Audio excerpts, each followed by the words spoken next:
Hello guys, welcome back to this channel. In today's tutorial, I would like to show you how you can edit video in Capcut. Let's get to it. Open your Capcut app on your phone, then you have to click on New Project right here. And you should choose the video that you would like to edit, and I'll go with this video.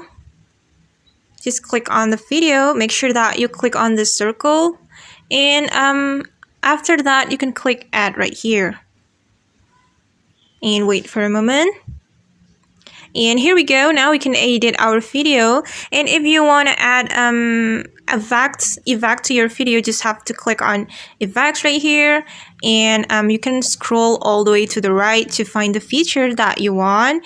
There are a lot of features and you can explore it by yourself. And if you want to cut the video, just have to click on the video like this, and wait for a moment, and you can go right like this, and you can drag the video to cut the video. And you can also increase the speed of the video by clicking on the speed option right here. Click on the speed option.